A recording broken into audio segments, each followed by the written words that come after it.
Oui, ça y est, j'ai enfin vu Le Labyrinthe 2. Je vous préviens, déjà à la base, j'avais adoré Le Labyrinthe 1. Qu'est-ce que j'aimais dans Le Labyrinthe 1?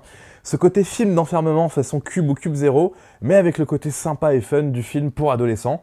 Il y a plein de petits gamins, des petits ados qui se baladent, ils s'engueulent, ils se réconcilient, voilà. J'avais trouvé ça assez cool, je l'avais vu 2 fois, une fois au Grand Rex sur le Grand Large et une fois dans un autre cinéma. Le voir une 3e fois, Le Labyrinthe 1, non, quand même pas. Par contre, j'étais très pressé de voir Le Labyrinthe 2, La Terre Brûlée. En gros, les petits jeunes ont quitté le labyrinthe et maintenant ils veulent pas rester chez Wicked. Qu'est-ce que c'est que Wicked? On entend toujours Wicked, Wicked, Wicked dans le labyrinthe 1 et 2. On sait pas trop ce que c'est une organisation avec des espèces de méchants ou des gentils, on ne sait pas. Mais dès qu'on entend Wicked, ça met un petit coup de stress. Moi j'aime bien entendre Wicked, Wicked is good, what is Wicked? Je l'ai vu en VF, je le fais en anglais mais je l'ai vu en VF. Bref, ils quittent le labyrinthe pour la Terre Brûlée et là, qu'est-ce qui va se passer? Il va y avoir des putains de zombies, voilà. C'est pas très original, un monde abandonné avec des zombies.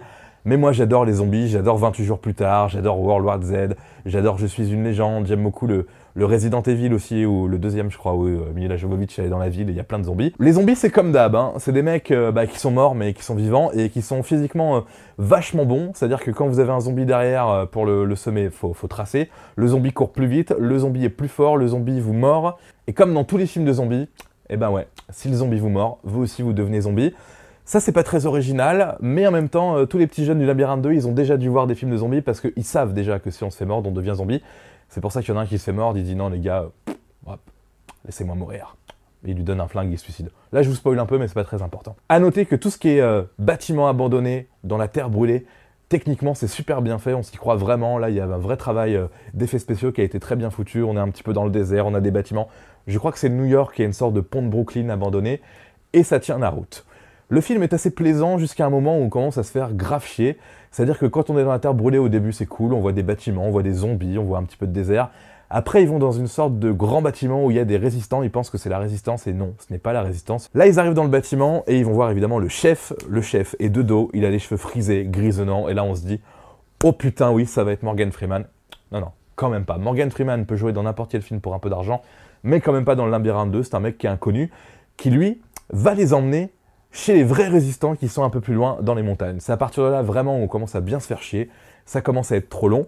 Il y a un petit passage cool quand même, c'est-à-dire qu'ils ont intégré une sorte de maison close, voilà, quand ils arrivent dans les montagnes au début, ils sont chez un mec qui a une maison close, où tout le monde se drogue, ils rentrent à l'intérieur, il y a quelques scènes, genre des filles qui s'embrassent, le truc totalement hardcore pour un film comme Le Labyrinthe. On se dit, bam, ça va partir, la petite brune, elle va embrasser le gars. Ah, peut-être, non, je vous dis pas là, non, quand même, j'ai pas spoilé un truc aussi important que ça. Bon, après cette fabuleuse scène de la maison close, ils finissent par atteindre la résistance dans les montagnes. Et là, c'est super formidable, mais on se fait chier grave. À la fin, qu'est-ce qui se passe? Bon, il se passe des trucs, mais surtout, le héros principal décide de se venger et d'aller tuer la chef de Wicked.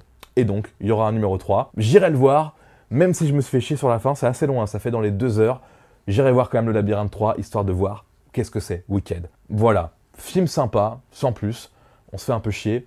Heureusement, le méchant, c'est qui? C'est Lord Baelish de Game of Thrones. Ouais, Littlefinger, c'est le méchant de Labyrinthe 2, donc c'est cool. Si vous faites chier, on se croirait un peu dans Game of Thrones, et puis il y a un petit jeune du Labyrinthe aussi, qui joue dans Game of Thrones, donc ça c'est le point positif. Parfois on s'emmerde, mais on pense à la prochaine saison de Game of Thrones. Bref, c'est un petit film, bon voilà, si vous avez aimé le 1, faut aller voir le 2. Si vous n'avez pas aimé le 2, bah faudra aller voir le 3 quand même, si vous voulez savoir qu'est-ce que c'est Wicked, quoi. On a tous envie de savoir.